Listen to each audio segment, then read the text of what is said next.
Meus irmãos, alguém já disse que o mundo lê a Bíblia através da nossa vida.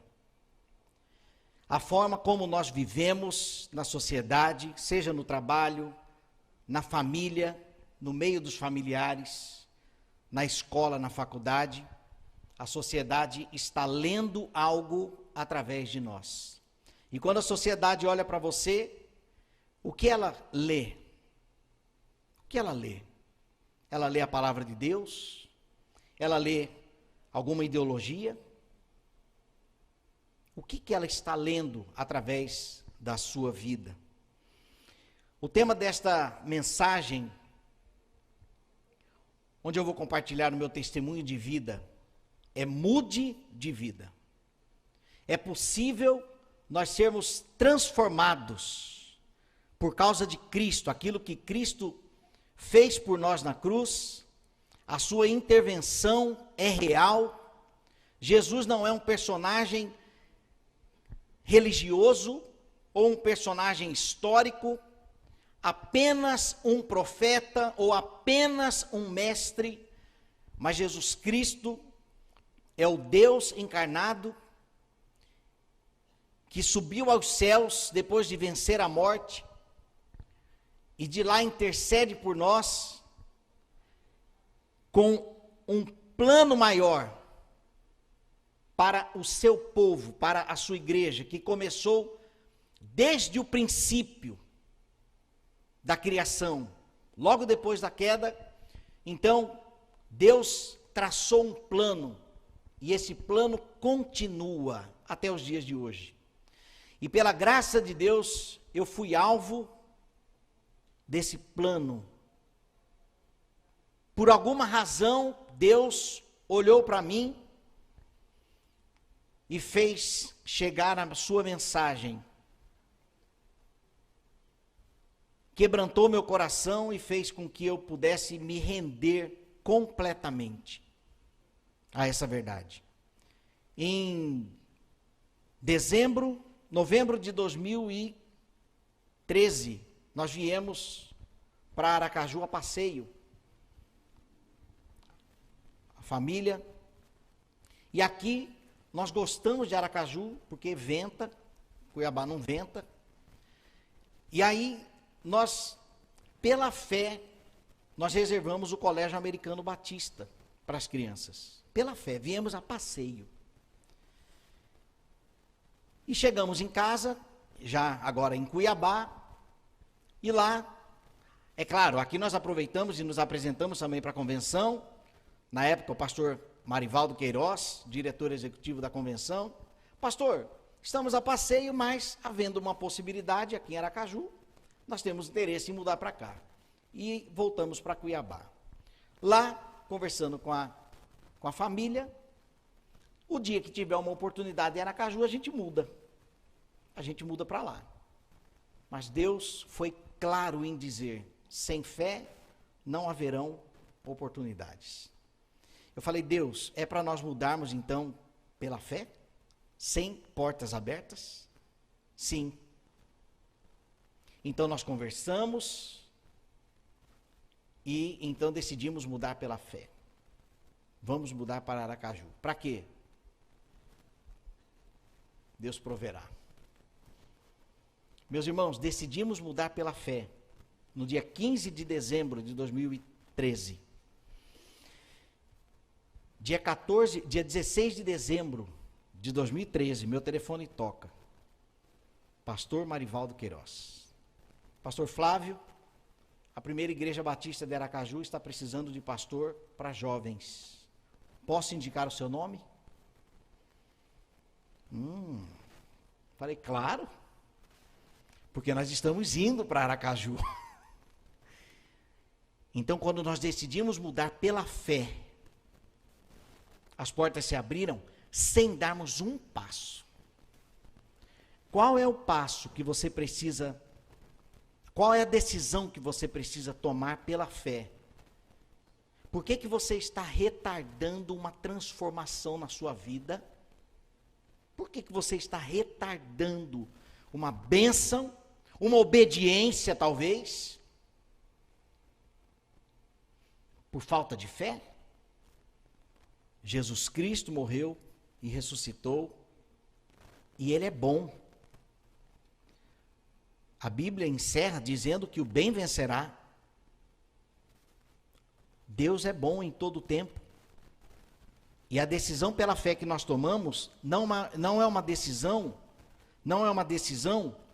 que nos trará malefícios, mas somente benefícios. Mas como era a minha vida lá em Cuiabá? Como era a minha vida antes de Cristo? Porque eu contei brevemente a minha história para chegar aqui. E aqui estamos, há 8 anos. Mas como era a minha vida lá em Cuiabá? Essa foto aí não está aí em vão. Do lado de cá, há uns 15 quilos atrás, e do lado de cá, já aqui na Piba. Mas eu quero ler 2 textos, antes de contar brevemente a minha história. Por favor, André. Salmo 40, olha o versículo, tá, gente? Não estranha, não. Salmo 40, versículos de 1 a 4. Esperei com paciência no Senhor, e Ele se inclinou para mim. Está destacado ali, não é em vão. Ele se inclinou para mim, pode se inclinar para você hoje. E ouviu o meu clamor. Tirou-me de um lago horrível, de um charco de lodo. Pôs os meus pés sobre uma rocha, firmou os meus passos. E pôs um novo cântico na minha boca, um hino ao nosso Deus. Muitos verão e temerão e confiarão no Senhor. Bem-aventurado o homem que põe no Senhor a sua confiança. E o próximo texto: se alguém vir a mim e não aborrecer a seu pai e mãe e mulher e filhos e irmãos e irmãs, e ainda também a sua própria vida, não pode ser meu discípulo. Lucas capítulo 14, versículo 26. Eu nasci em Cuiabá, tenho 2 irmãos. Eu não sei se eu sou do meio, porque é um irmão gêmeo, eu tenho um irmão gêmeo. Meu nome é Flávio Wilson e o nome dele é Wilson Flávio, é óbvio, né? É óbvio. O nome do meu irmão é Wilson Flávio. E o meu irmão mais novo, Tiago. Nós 3, criados em Cuiabá, uma família, graças a Deus, uma família muito especial, meus pais, família católica, de tradição católica. Com o tempo eu entendi que era uma tradição muito dedicada, muito fiel. E logo no começo da minha pré-adolescência, eu percebi que eu tinha um encanto pela música. O meu tio tinha uma banda chamada Geração, eles tocavam em festas e tal, e um dia eles foram tocar na casa da minha tia, que morava vizinho da nossa casa. E ali pela primeira vez eu vi a guitarra, e o guitarrista estava tocando uma música chamada Milionário. Meu Deus, faz tempo. E eu olhei aquela guitarra, o guitarrista, e falei, um dia eu quero estar ali. Um dia eu quero estar ali. Porque eu achei mágico. Eu achei assim, nossa, é uma forma que eu tenho de me aparecer. Não que eu era um carentão, mas eu vi ali uma oportunidade de ser reconhecido. Pastor Messias, já vai anotando aí, depois a gente vai conversar, viu? Porque tem alguma coisa aí, né? Já tem alguma coisa aí, vai anotando. E aí, depois daquela experiência, eu falei para meus pais, eu quero um violão. 2 anos depois, eles compraram um violão para mim. E aí eu fui estudar, com 12 anos, a primeira vez eu fui estudar violão, e era um professor de violão de música clássica, e ele me ensina, eu tentando a música popular, falei, não, eu quero essas músicas que tocam na rádio. E ele tentando, né, aquelas músicas dedilhadas. Eu falei, não, professor, é outra pegada, né? Até que eu procurei um outro professor, Eliseu, um professor da Assembleia de Deus, mas que esse mundo evangélico eu não conhecia. Eu sabia, eu vou dar um exemplo, os irmãos vão entender. Assim como existe um mundo muçulmano, que nós não conhecemos por não estarmos naquele contexto, por não termos aquele hábito, assim era a minha vida em relação ao mundo evangélico. Eu não sabia de nada. Isso, e olha que eu era ainda muito criança. E o professor Eliseu nos ensinou, literalmente, a música popular. Né? Não o repertório dele, porque como evangélico, ele falava assim, não, faz o seguinte, traga aqui a música, que eu vou ouvir, vou anotar as notas, e aí eu passo para vocês, se vocês tocam, tudo bem. Mas aí ele ensinou, a gente tocou o Brasileirinho, eu aprendi a tocar o Brasileirinho, Tico-Tico no Fubá, Carinhoso, Pedacinho do Céu, esses choros, né, conhecido como choros, que também foi muito bom para a prática, né, para o aprendizado. Estudamos música, nos reunimos um dia com os meninos da rua, os colegas ali, e o pai do Rodrigo, um dos nossos amigos ali, o Rodrigo, ele falou assim, olha, eu vou fazer um churrasquinho aqui em casa, mas vem só vocês, crianças, mas tragam os instrumentos. E aí, então, eu levei o violão, meu primo Diego levou o cavaquinho, meu irmão levou, aliás, o Luciano, que morava na frente de casa, levou o pandeiro, porque ele era capoeirista, e o Zé tinha um atabaque. E ali fizemos a primeira roda de samba, mas sem saber nada. Até porque a febre do samba no Brasil ainda não estava acontecendo. Era só eixo Rio-São Paulo, mas no Brasil, aquele fogo todo, nada. Então era Martinho da Vila, Bezerra da Silva, então era assim um pessoal bem das antigas mesmo do samba, Demônios da Garoa, olha o nome, né? Demônios da Garoa. E aí nós fomos aprendendo essas músicas. Mas só que lá, nesse churrasquinho, o José, amigo do Zé, pai do Rodrigo, pegou o nosso telefone e fez um dia uma carninha assada lá na casa dele. Tem como trazer os meninos aqui? E lá fomos nós. E tocamos ali, aquele nosso repertório gigante de 4 músicas. E ali, alguém pegou o nosso telefone e então o nosso contato foi passando. Mas por que era interessante? Porque era um monte de criançada. Mesmo que com 4 músicas. Até que um dia alguém ligou lá em casa, falou com a minha mãe, com meu pai, olha, nós queremos que os meninos toquem no aniversário de 1 ano da nossa filhinha. Quem é? Não, eu peguei o telefone aí e a gente foi. Ali ficamos nós 5, com um monte de criançada sentado na frente olhando a gente tocar. E a gente só repetia a música, porque o repertório era o mesmo. E dali nós fomos então para uma outra programação, e assim nós fomos sendo convidados, até que em 1994, no dia 1º de maio, no dia do falecimento do Ayrton Senna, nós participamos de um festival de música em Cuiabá, onde nós tiramos o 1º lugar. Dali fomos então para o primeiro encontro de pagodeiros da cidade. E aí nós fomos tocar e apresentamos pela primeira vez. Uma vergonha, porque a gente não tinha experiência de ensaio, nada. Né? Mas só que nós fomos lá e as pessoas passaram a conhecer, então, a nossa banda. Certa vez, voltando ali do bairro Verdão, que hoje é o Arena Pantanal, tinha um bar tradicional chamado Barzão. E lá nós fomos tocar. E um dos tradicionais do bairro, seu Arnaldo, ele, quando a gente tocamos o Pedacinho do Céu, o Chorinho, ele falou assim, para tudo.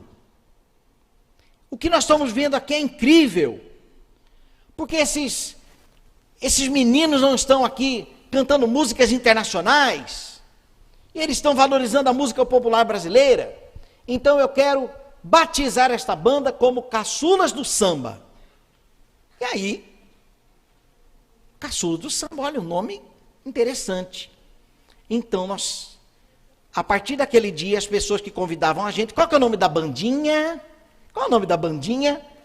Caçulas do samba. Ah, tem tudo a ver, né? Porque vocês... Se eu já não sou alto hoje, imagine naquela época. Então nós vamos ver um vídeo agora. Eu acho que é o vídeo já. Vídeo, isso. Nós vamos ver um vídeo agora para vocês verem a proporção que tomou essa brincadeira, tá? Vamos lá.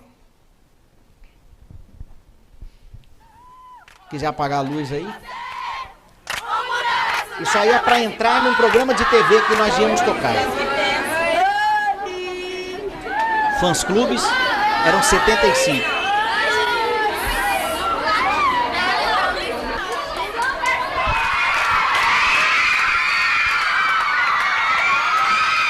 Aí é a Rede Record, lá de Cuiabá.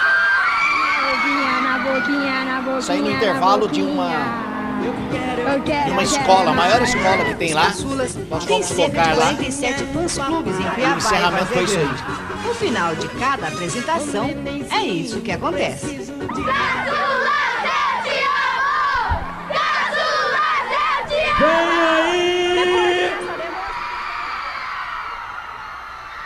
Isso aí é um dos shows que nós tocamos lá em Cuiabá. Com vocês, com muito prazer, vem aí os meninos que fazem a alegria de todos vocês.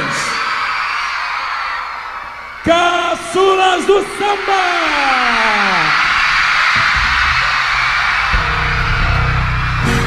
Nenenzinho quer palminha pra dançar. Segura a caçulada. Vamos mandar mão. Tchá, tchá. Espaço Cultural que tinha em Cuiabá. 3.500 pessoas aí. É a dança do nenenzinho. Isso aí foi o lançamento do nosso primeiro CD, 1997.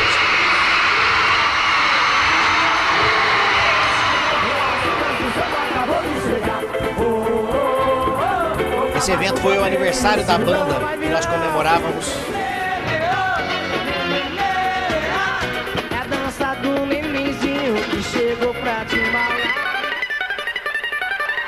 Esse é o aluno do Eliseu. Funcionou, hein?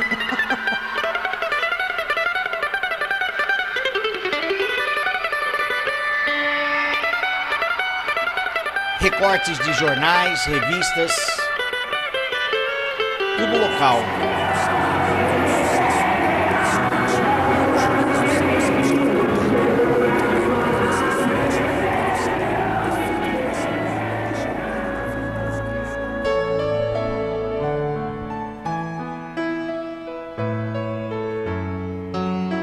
Porque Deus amou o mundo de tal maneira que deu o seu Filho unigênito para que todo aquele que nele crê não pereça, mas tenha a vida eterna. Mas tem um detalhe sobre essa mensagem. Nós não sabíamos disso. Ninguém tinha ido pregar o evangelho para nós. Essa é a primeira parte, viu, André? Nós vamos depois para a segunda parte. Nessa vida de fama local, tá, gente? Local. Isso lá em Cuiabá. Na campanha política de 1998, com Dante de Oliveira, das Diretas Já.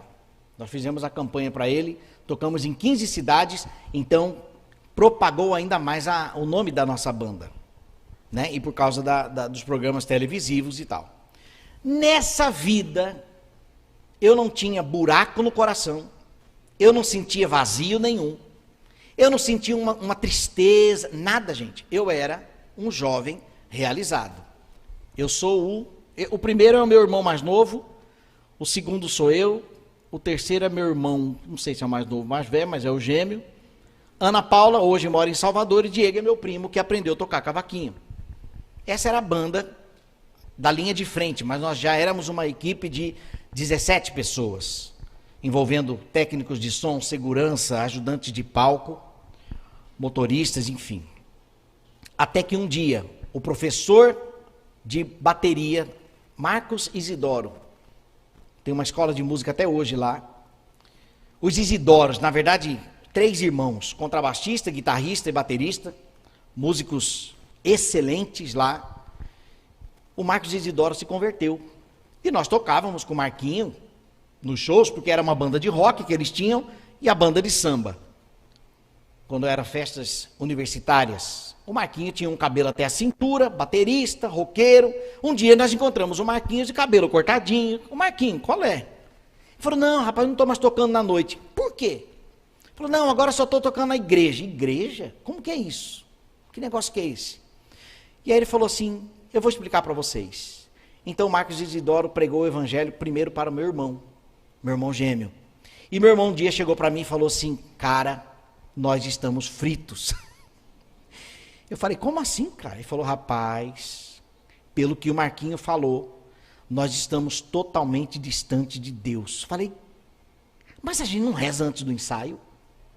A gente não, antes do show, a gente vai no cantinho, a gente reza, Ave Maria, Pai Nosso. Quando é feriado santo, a gente não toca. O que tem de errado? Ele falou, não é nada disso. E assim, ele despertou uma curiosidade em mim. Ele me evangelizou dizendo assim, a lua vai virar sangue. Falei, uau. E aí um dia meu irmão chegou no pandeiro, um adesivo Jesus. Num outro ensaio, um colarzinho aqui escrito, Jesus voltará. Na hora de tocar, de dançar, ele estava mais na dele. Eu falei assim, rapaz, o que está acontecendo com você? Ele falou, eu estou impactado. Nós estamos em desobediência. Eu falei, aí ele, toda hora ele ficava falando de Bíblia, de Jesus, de igreja, de crente, de, meu Deus. Aí chegou um dia que eu falei para ele assim, para de falar essas coisas de crente. Eu já disse isso, gente. Eu já disse isso. Ele falou, tudo bem. Mas 30 dias depois, eu chamei ele e falei assim, afinal, o que está acontecendo? Ele falou assim, eu vou explicar para você. Ligou para o Marquinho foi lá na casa dele, eu fui até a casa dele, que ele já tinha um apartamento, fui lá, e ele, então, Marcos Isidoro me explicou o evangelho. Eu falei, cara, faz sentido, mas qual o problema da gente continuar tocando e vivendo? Ele falou, não, continue vivendo a sua vida. E aí, depois desse dia, eu passei a perceber o que é a forma de vida que eu estava tendo. As práticas, o tipo de música que eu estava cantando. Gente, aquilo que para mim era normal, eu comecei a me incomodar. Aqueles repertórios de dançar até o chão, de boca de garrafa, de requebra, coisas que eram absolutamente comuns para mim, eu passei a me incomodar. Eu falei, rapaz, será que eu peguei do meu irmão? E aí, um dia meu irmão falou assim, gente, vamos tirar essa música aqui do repertório, porque fica falando umas coisas assim, né? Não vou usar o termo aqui, claro. Aí um dos integrantes da banda falou assim, peraí, eu estou percebendo que vocês estão ficando meio estranho, mas é o seguinte, o que vende são essas coisas aí que a gente está cantando. Aí meu irmão falou assim, então nós não vamos mais vender. A essa altura do campeonato nós já tínhamos gravado o segundo CD, primeiro CD independente, segundo CD no Rio de Janeiro, com a produção do Biravaí, que foi produtor do Exalta Samba, Molejo, Só no Sapatinho, Que Loucura, Boca Louca. Então, ele gravou, a gente procurou o melhor produtor de samba da época. Aí, a febre já estava daquele jeito. Depois do Raça Negra, veio todo mundo, na década de 90. Né? 90 e 2000, então. Aí, a gente passou a ficar um pouco incomodado. Um dia foi no Grande Templo, é um templo da Assembleia de Deus de 25 mil para 25 mil pessoas lá em Cuiabá, e lá tem uma livraria enorme, e nós entramos, comecei a olhar uns livros, bíblias, comecei a me sentir em casa, sabe, com esse negócio de crente. E aí, quando eu fui para o templo, veio um senhor, talvez um obreiro, e pregou o evangelho para mim. Você quer entregar sua vida a Cristo? Tem como ser depois? Eu entendi, mas eu fiquei com medo. Falei, mas e aí, o que vai acontecer depois, né? E meus irmãos, um dia o Marquinhos nos convidou para ir para a igreja dele. Era a primeira igreja batista de Cuiabá. E aí eu fui, o Marquinhos, vamos lá, domingo de manhã e tal. Falei, a gente toca de noite, mas tudo bem, eu vou fazer um esforço para ir. E eu fui. Quando cheguei lá, assembleia, pense. Era um culto de assembleia. Se eu já não tinha familiaridade com igreja evangélica, imagine assembleia. Aí que eu não entendi nada mesmo. Mas um dia eu voltei. E aí o pastor Lécio Dornas estava pregando. Ele fez o apelo, quem quer entregar sua vida a Cristo? E ali então eu entreguei a minha vida para Jesus. Eu entendi a mensagem. Que mensagem? Eu entendi primeiramente que eu era pecador. É isso que meu irmão tentava explicar, mas não conseguia, porque ele não sabia. Eu entendi primeiramente que eu era um pecador.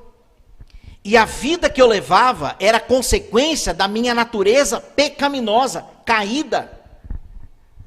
E talvez você hoje viva uma vida que não agrada a Deus, que não está nem mesmo te agradando, você quer abandonar, mas você não consegue. Entenda isto, nós somos pecadores. Nós somos caídos, nós somos afastados da presença gloriosa de Deus. Deus é vida. Jesus disse, eu sou o caminho, a verdade e a vida. Então uma vida longe de Deus é morte. E nessa morte nós vivemos uma cegueira. Essa cegueira, nós então na escuridão nós não enxergamos nada. Então nós fazemos aquilo que achamos que é correto, independente da Bíblia, porque nós não a conhecemos. Nós temos uma noção do que é certo e que é errado pelo que nós aprendemos dos nossos pais, mas existe uma verdade única, uma verdade que salva, que liberta. A Bíblia diz, conhecereis a verdade e a verdade vos libertará. Eu era escravo dos meus próprios sonhos. O meu sonho era fazer sucesso nacional. E tudo que nós conseguimos foi aparecer por 10 segundos no vídeo show. Um programa global que tinha na época. É um programa nacional. Mas nós tínhamos um sonho e eu acredito que nós iríamos chegar lá. Porque já estava tudo pronto. Inclusive o CD com padrão nacional. Mas não era o plano que Deus tinha para mim. Então Deus interviu. Quando eu entendi que eu era pecador, eu entendi também que eu precisava então de um Salvador. Esse Salvador é Jesus. Quando nós entregamos a nossa vida a Cristo, a vida deixa de ser nossa e passa a ser de Cristo. E se a vida não é mais minha, eu não posso fazer mais dela o que eu quero. Não, eu estou aqui sozinho, ninguém está vendo. Não, o Senhor está vendo. E a vida não pertence mais a nós. Quando entregamos a nossa vida a Cristo, nós somos transformados. Porque o Espírito Santo de Deus passa a habitar em nós. E ele então, como nós lemos no Salmo 40, ele substitui, tira os nossos pés do lodo, de um tremedal de lama, e firma os nossos pés sobre a rocha. E agora, com os pés firmados na rocha, ele substitui os cânticos dos nossos lábios. Aquilo que eu cantava, eu passei a ter vergonha. Então, os cânticos dos meus lábios foram substituídos por louvores a Deus. E isso foi um processo de pelo menos 6 meses. E chegamos ao ponto, eu e meu irmão, na época que nós rezávamos antes de subir no palco, depois eu e meu irmão vínhamos para um outro lado e ali nós orávamos, Senhor, nós não queremos mais estar aqui. Mas nós tínhamos gravado o 2º CD pela lei Hermes de Abreu, que era uma lei de incentivo à cultura estadual, conseguimos a verba de 100 mil reais na época, então nós tínhamos que lançar o segundo CD, mas nós não lançamos o segundo CD porque estávamos aguardando uma gravadora para poder compensar financeiramente o custo que nós tivemos para gravar esse segundo CD. Então, nós orávamos: Deus, nós não queremos estar aqui, mas nós temos que estar aqui agora, porque nós devemos prestar contas para o Estado e também para a sociedade que acreditou no nosso projeto de gravarmos então um CD nacional com um custo altíssimo. E então nós tínhamos essa pressão psicológica em cima de nós. Num culto de quarta-feira, agora acho que era quarta-feira, no culto lá na primeira igreja, no momento de oração, nós dividimos em grupo, o pastor Lécio ficou no nosso grupo, falamos assim: pastor, ore para a banda acabar, porque nós não queremos estar mais lá. E ele falou: vamos orar. E ali ele orou: Deus, encerra esta atividade. A sociedade pode não entender, mas esses meninos já querem fazer a tua vontade. E meus irmãos, algumas semanas depois, o meu pai já percebendo tudo, a nossa insatisfação em estar ali, os nossos sonhos parece que mudando. Não é mudando o caminho, porque não era um sonho ser evangélico, não era um sonho ser crente, seguir Jesus, nada disso. Os nossos sonhos de fama estavam perdendo as forças. E aí meu pai, que depois que eu vim saber, tem um tio, uma tia, que são batistas. E meu pai então ligou para esse tio e falou: olha, fala com meus filhos, porque eles têm uma banda aqui, tem muito sucesso aqui na nossa cidade, mas só que eles estão querendo acabar a banda por causa de igreja, então converse com eles aqui, porque explica aí que o trabalho é para a gente poder pagar nossas contas e tal, até porque nesse momento a nossa família toda já estava envolvida com a banda, tínhamos despesas enormes de músicos e tudo, e todo mundo estava envolvido. Eram 16 shows por mês que a gente fazia já, quinta, domingo. E aí ligou: alô? Aí o meu irmão conversou com a minha tia, meu tio, né, dos meus pais, aí do meu pai. Aí meu irmão falou assim: olha, o tio quer falar com você. Aí alô? Ele falou assim: olha, escuta o que eu vou dizer, mas não fale nada. Você só vai ouvir. Falei: tudo bem. Tá? Posso falar? Pode falar. Aleluia! Obrigado, Senhor! O Senhor está salvando a nossa família. Agora o Senhor chegou nos meninos. Acaba com essa banda de vez. Ó Deus, completa a tua obra. Pronto, Flavinho. Me chamaram de Flavinho. Pronto, Flavinho, tudo bem. Pode passar para o seu pai. Aí depois meu pai desligou o telefone, viu? Tem que seguir o conselho do meu tio. E eu acho que meu pai, se ele está assistindo o culto agora, ele está sabendo disso hoje. E ali nós entendemos que estávamos no caminho certo, mas para nós um caminho completamente obscuro. Porque, como eu disse no começo, nós fomos criados numa família fiel católica. Então esse universo de crente, vamos dizer assim, nós não conhecíamos. Nós não conhecíamos. Então eu entendi que eu era um pecador. Eu entendi que precisava de um Salvador. Esse Salvador é Jesus Cristo. E entreguei a minha vida a Ele. Meus irmãos, aí que as forças do sonho se acabaram de vez. Ao ponto de um dia nós chorarmos para não ir para o último show. O último show que estava marcado na época. E ali então a gente chorou e meu pai falou: olha, pode chorar, mas levanta, entra no ônibus e vamos embora. Porque senão nós vamos ter que pagar uma multa grande. E nós fomos então para o interior, fizemos mais 3 shows. E aí nós voltamos. Na volta, segunda-feira, meu pai sentou com nós 3, com a minha mãe, e falou assim: Wilson, você quer continuar com a banda? Não. Flávio, quer continuar com a banda? Não. Tiago, quer continuar com a banda? Se os meninos não querem, eu também não quero. Falou: então o caçula do samba acabou. Meia hora depois, rádio, TV, jornal na porta de casa. A banda mais bem sucedida do estado encerra suas atividades. Motivo? Religião. Aí as perseguições começaram. A paz inundou o meu coração. Um fardo tremendo saiu das minhas costas. Um fardo tremendo. Era um fardo, gente, que, como eu disse, eu não era uma pessoa vazia, uma pessoa triste. Não.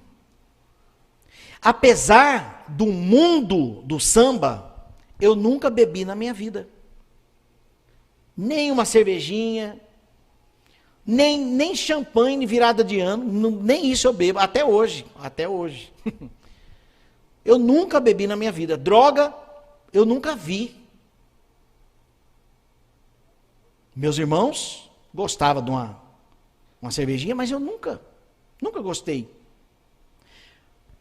E eu era uma pessoa realizada. Eu tinha meus sonhos, meus alvos, né? Não era um sonho individual, era um sonho em conjunto, literalmente. Mas quando a banda acabou, eu percebi que eu era escravo dos meus próprios sonhos. Mas ali houve a libertação. Eu fui liberto. Eu fui liberto da vaidade. Eu fui liberto do orgulho. Fui liberto da fama. Fui liberto dessa ganância de se querer ser o melhor do Brasil. Porque quando nós estamos lá dentro, nós somos influenciados, e quanto mais a gente vê o sucesso dos outros, mais a gente quer chegar lá. Mas quando a banda acabou, eu sentei na área de casa, eu falava assim, meu Deus, que paz é essa que eu estou sentindo aqui? Uma paz de libertação. Talvez seja o seu caso. Talvez você queira abandonar algo que está te aprisionando, porque é de fato, a Bíblia chama de escravidão. Nós somos escravos dos pecados. Nós precisamos analisar e sondar de fato se aquilo que nós estamos fazendo agrada ao Senhor ou não. E se não agrada, só tem uma opção, se nós quisermos a vida: abandonar. Senão é morte. Senão as consequências virão. Os prejuízos do pecado virão. Então, nós vamos ver agora a segunda parte do vídeo, que foram as entrevistas, rapidamente, de como foi o fim da banda. É a parte 2, o fim do grupo Caçulo de Samba. E eu estou pregado. Isso é meu irmão, eu aguento mais. no hotel. Eu aguento mais. Último show nosso. Aí nós vamos curtir simplesmente 21 horas de estrada, 400 quilômetros de chão, e viemos de lá aqui, meu amigo, para dançar pros outros. Para dançar para os outros. Ele falou, não aguento mais, eu não aguento mais. Que chega a informação, não, acabou. Vai acabar o Caçulas do Samba e tal. E fazer as perguntas que quiser pro Caçulas, que aí o Caçulas é um programa de TV anunciando o fim da banda. De terminar aí o grupo, de acabar o grupo e tal. E, ao mesmo tempo, agradecer e pedir desculpa pelo sentimento que estão passando por decisão nossa, que eu acho que Deus quis assim. Flavinha, a decisão foi mesmo a sua também, né? O ponto de vista é o mesmo. Foi sim, nós convertemos a Jesus e hoje o nosso coração está voltado para Deus e nós não temos mais a vontade de participar da noite e tudo isso. Humanamente é difícil da gente expressar assim o sentimento hoje, né? E também a entender o porquê muitas vezes de determinada decisão. Eu só admito que é uma decisão assim bastante corajosa, né? E queira Deus que tenha sido feito mesmo a vontade dele. E foi, né? Isso é um programa de auditório, é um reprise, e a aparece aí a apresentadora também chorando. Andréia. Eu também tô emocionada. É complicado. Não adianta, é só Deus mesmo pra acabar com esse empreendimento enorme de 8 anos. Só isso. Droga, camisinha, cigarro. Isso aí tá mais batido que qualquer coisa. Se a gente falar isso, entra e sai. Ou nem entra. E se a gente falar de Jesus, a gente vai falar que tá louco. O pessoal vai falar que tá louco. Quero passar uma mensagem pra todo mundo que tá assistindo, principalmente os músicos que sabem como que é esse meio artístico. Que leiam e vivam a Bíblia, porque vocês não têm ideia do que tem lá dentro, da perfeição e o tamanho da coisa que tem lá dentro. E eu gostaria de agradecer a todas as fãs, todos os amigos, todos os acompanhadores que ergueram o Caçula do Samba.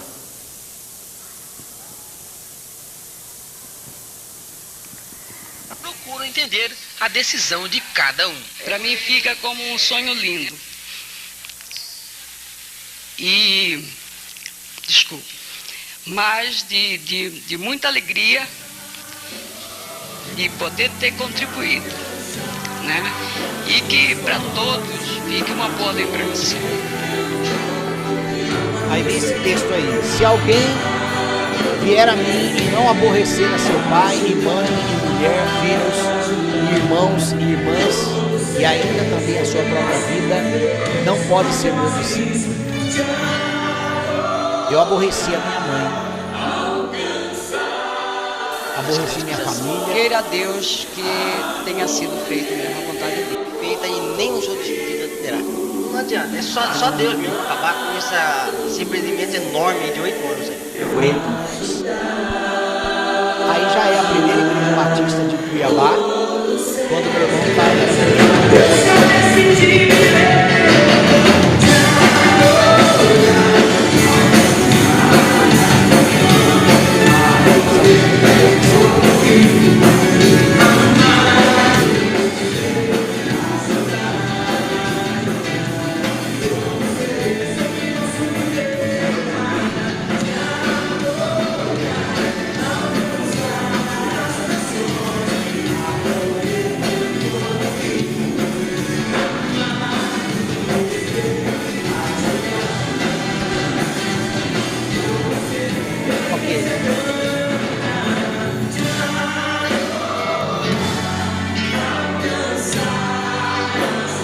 Se alguém está em Cristo, nova criatura é, as coisas velhas já passaram, eis que tudo se fez novo.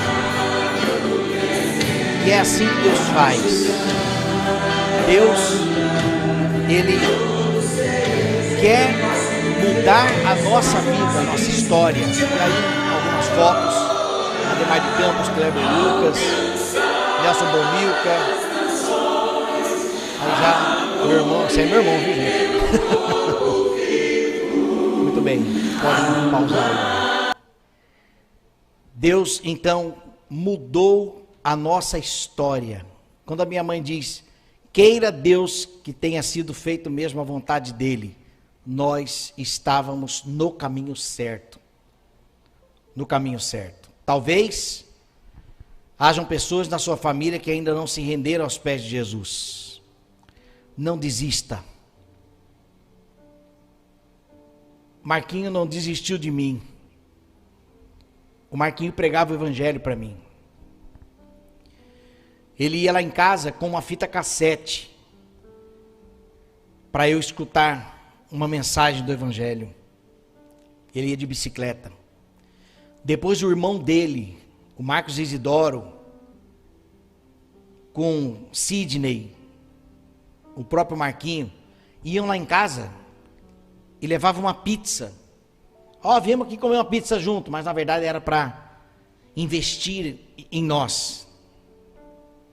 O pastor Lécio, sabendo que nós éramos da noite, ele, 10, 11 da noite, ele ligava para a gente, falava assim: eu pedi uma pizza aqui em casa e não vou aguentar comer sozinho, vem para cá. Isso sexta-feira, sábado, porque era a hora do samba. E o pastor Lécio segurava a gente lá na casa dele até 3 horas da manhã. Falava: gente, agora eu estou com sono, vocês podem ir embora dormir. E a gente então ia embora, e no domingo cedo na igreja. com a experiência e conhecimento, fui técnico de som na primeira de Cuiabá, depois eu fui contrabaixista, fui guitarrista, tocava na igreja, mas tudo porque aquele que me evangelizou não desistiu de mim. Eu não tinha ninguém na família crente. Eu não sabia o que era esse universo. Não desista. E se você hoje está aqui e que você não tem ninguém na sua família que seja crente, mas que você quer seguir Jesus, não desista. Você tem a gente. Você tem a mim. Eu passei por essa realidade. E não é em vão que eu estou aqui. Porque depois que a banda acabou, eu fui dar aula de cavaquinho. Era a única coisa que eu sabia fazer. Mais ou menos. Fui dar aula de cavaquinho. Eu tinha um Golf na época, vendi. Lá em casa eram 6 carros. Vendemos tudo, porque a fonte de renda de casa era a banda. E agora a banda acabou. Aí vieram as provas. Teve um dia que a passagem de ônibus era 70 centavos. Eu coloquei a mão no bolso, depois de dar aula de cavaquinho, né? O dia inteiro, coloquei a mão no bolso, eu tinha 50 centavos. Eu ouvi o diabo dizendo assim: é isso mesmo que você quer? Minha resposta foi: eu vou a pé para casa louvando ao Senhor. 5 quilômetros, voltei para casa a pé. Lá da escola de música do centro até lá na minha casa. E Deus nos honrou. Meu irmão foi ser garagista, foi vender carro. Em 4 meses ele vendeu 1 carro, coitado. 1 carro. Não sabia vender. Mas Deus não deixou faltar. Chegou a faltar sim. Em casa, minha mãe, ela saía procurando moeda na rua para comprar pão. E ela achava. Provisão de Deus. Meu pai ia pro açougue pegar resto de aqueles pedaços de gordura que não ia. Então ele ia para tirar pedacinhos de carne. Isso foi pouco tempo, mas aconteceu. Depois eu fui fazer um treinamento de edição de vídeos. E ali então começou a minha jornada como profissional em comunicação. Dali eu entrei no Grupo Gazeta, na Record, trabalhei 7 anos, trabalhei numa produtora, e aí graças a Deus veio então o salário de fato, né? O meu primeiro dízimo, fiel até hoje, para a glória de Deus. Farão 23 anos este mês de maio agora, farão 23 anos que eu me converti. E eu nunca me desviei do caminho do Senhor. Para a glória de Deus. Mas por uma razão, gente. Por causa da graça de Deus. Por causa da misericórdia do Senhor. A vida cristã não é uma proposta de uma vida confortável, uma vida de sucesso, que você vai ser um empreendedor, que você vai ter seu negócio. Gente, a última coisa que o cristianismo... Aliás, o cristianismo não fala sobre nada disso. Fala sobre sabedoria. Mas a vida cristã não é uma proposta de... que vida maravilhosa eu tenho. Não, é o contrário, é vida de perseguição. A minha família toda na época viraram as costas. A família virou as costas para mim. Todo mundo, sem exceção. O nosso telefone tocava todo fim de semana. Olha, vai ter aniversário de fulano, vem aqui. Mas não esquece de trazer o instrumento. Depois que a banda acabou, nunca mais ligaram para nós. Mas sabe o que nós ganhamos? A igreja de Cristo, a família de Deus. Em compensação, todo fim de semana estávamos nas igrejas dando testemunho. Os pastores recebendo a gente, convidando a gente. Nós fomos assistidos pela igreja. E meus irmãos, Eu ia dizer aqui, valeu a pena. Não é valeu a pena, vale a pena. Porque até hoje é assim. Vale a pena. Me converti em 99. Em 2002, fomos para o campo missionário. Foi quando eu conheci, antes do pastor Valdir Mameira, eu conheci primeiro a Priscila, né? O pastor Valdir, meu sogro está aqui. Minha sogra, irmã Meire.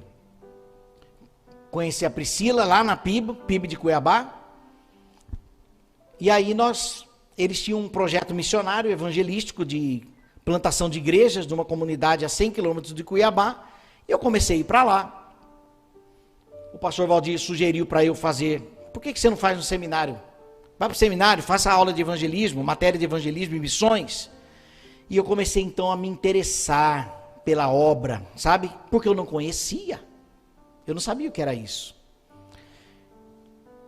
Nos casamos em 2003 e mudamos para o campo missionário, deixamos um projeto lá com 2 igrejas plantadas, num projeto de 8 anos, e depois voltei para Cuiabá, passamos mais 2 anos lá, 2011, 2012, 2013 namoramos Aracaju, e aqui estamos nós. Minha história de vida. Quem mudou a rota foi Jesus. Ah, se não fosse o Senhor, eu não sei o que seria de mim. Eu não sei o que estaria fazendo hoje. Se é que eu estaria vivo, né? Mas a misericórdia do Senhor nos sustentou e nos trouxe até aqui. Você quer mudar de vida? Entregue a sua vida para Jesus. Dirigir. Não fique tentando dirigir a sua própria vida, não, que você não vai para lugar nenhum. Hoje tem as propostas de coaching, proposta de, né? Mas pega essas ferramentas, mas quando o assunto é pecado, o especialista é Jesus Cristo. É o único que pode resolver o nosso problema de pecado. Então entregue a sua vida para Jesus. Talvez você, inclusive, tenha nascido num lar evangélico, né? Realidade que eu não tive. Mas às vezes você ainda não vive com Cristo. Às vezes você ainda está tentando dominar a sua vida, controlar a sua vida. Chega! Pule na correnteza do rio de Cristo e deixe a correnteza levar. Para de ficar remando. Pare de ficar remando. E entregue. E espere. Ah, pastor, mas eu vou ter que desagradar a minha esposa, meu esposo. Você vai desagradar sendo fiel a Deus? Desagrade. Vale a nós, cabe a nós obedecermos a Deus e não a homens. E Jesus disse, como nós lemos o versículo, aquele que não deixar pai, mãe, filhos, filhas, irmãos, irmãs, por amor de mim, não pode ser meu discípulo. Talvez você esteja enganchado nos seus parentes. Solte. Chega. E você vai ver para onde Deus vai te levar. Deus vai te colocar em lugares que você jamais imaginou, mas para a glória dele, viu? Para a glória dele. Ele vai te usar poderosamente para alcançar pessoas para ele. Você vai fazer parte de um projeto macro de Deus. Talvez ele te leve para Cuiabá para ser evangelista lá. Como levou a Michele daqui, né? Michele e Tiago. Deus trouxe a gente de Cuiabá e levou daqui para lá. Ficaram um tempo lá, já estão no Rio de Janeiro. E por onde passam são bênção. Chegou a sua vez. Dê um basta. Em nome de Jesus, dê um basta.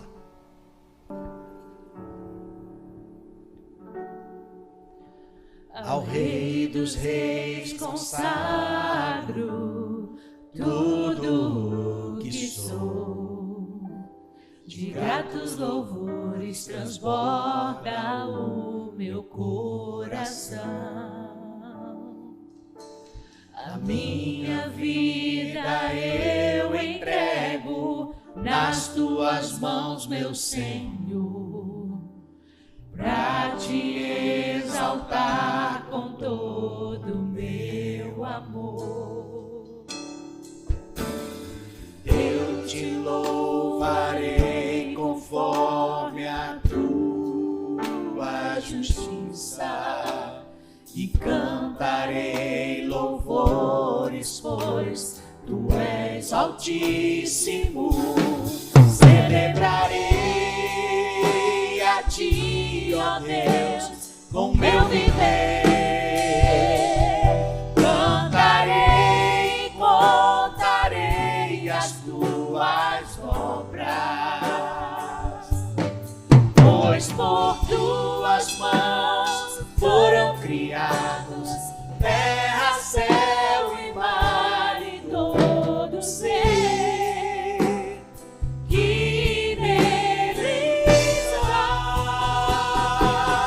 Toda a terra celebra-te com cânticos de júbilo, pois tu és o Deus Criador.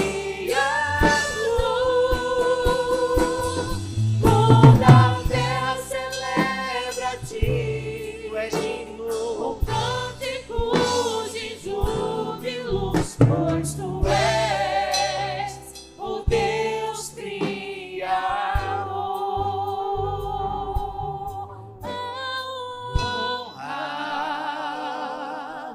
A glória, a força e o poder ao Rei Jesus, e o louvor ao Rei Jesus. A honra, a glória, a força e o poder ao Rei Jesus, e o louvor ao Rei Jesus, o Senhor. Aleluia. Ainda em pé, meus irmãos, nós vamos orar. Deus pode mudar história, Deus pode mudar vidas. Senhor, nós estamos diante de Ti nesta hora e Te bendizemos. Ó Deus, Tu sabes que quando eu conto a minha história, é como se eu estivesse falando de uma outra pessoa. Porque a Tua palavra diz que quem está em Cristo é nova criatura, as coisas velhas já passaram. Ponto final. Eis que tudo se fez novo. E talvez no nosso meio hoje existam pessoas querendo dar um ponto final e começar uma nova história. Mas nós entendemos que para isso precisamos entregar a vida a Ti. Não uma área da nossa vida, não somente o casamento, não somente um vício talvez, uma fraqueza, mas a vida por inteiro. E se nesta hora você quer entregar a sua vida a Cristo, eu quero que você levante uma de suas mãos, enquanto a igreja ora. Eu quero que você levante uma de suas mãos e abaixe em seguida. E eu vou entender que você quer entregar a sua vida a Cristo. É o seu caso? Levante uma de suas mãos, se for o seu caso. Alguém nesta noite? Amém, Deus te abençoe. Próxima pessoa, quem será? Eu quero entregar a minha vida a Cristo. Eu quero começar uma nova história. É o seu caso? Mais alguém? Amém. Deus te abençoe. Aleluia. Em nome de Jesus. Amém. Deus te abençoe lá atrás. Estou vendo. Mais alguém? Levante mais alto para eu enxergar. Amém. Deus te abençoe. Graças a Deus. Deus pode mudar vidas, transformar histórias. Tá? Meus irmãos, eu não tenho o que fazer aqui. Sabe? A verdade é que nós, como cristãos, nós não temos mais o que fazer aqui. Se nós temos a garantia do céu, o que é que nós estamos fazendo aqui? A resposta é pregando o Evangelho, trazendo cada dia mais pessoas para conhecer essa verdade, porque Jesus está voltando. Amém? Vamos orar. Obrigado, Senhor, pelo banquete, pela salvação. Obrigado pela festa no céu, que nós podemos contemplar, Pai, nesta hora, pela salvação destas crianças praticamente que vieram aqui à frente. Te louvamos também por aqueles que estão voltando para casa decididos a caminharem contigo fielmente, mesmo que não tenham se manifestado aqui na frente. Te louvamos pela tua igreja. Obrigado, Senhor, porque nós não estamos à mercê, perdidos no mundo, mas nós de fato temos uma família aqui na terra que pertence ao Senhor, é o teu povo, e nós te rendemos graças por isso. Ó Deus, leva-nos em paz para os nossos lares, dá-nos uma semana rica de bênçãos, e que nós sejamos confrontados aí fora pelo fato de sermos crentes fiéis. Que sejam oportunidades para pregarmos a tua palavra, o teu amor, ensinarmos do teu amor para aqueles que ainda estão sofrendo sozinhos. Que o amor de Deus Pai, a graça maravilhosa de Cristo Jesus, o nosso Senhor, e as doces e poderosas consolações e o poder do Espírito Santo seja com teu povo hoje e sempre. Amém, Senhor. Deus abençoe a igreja.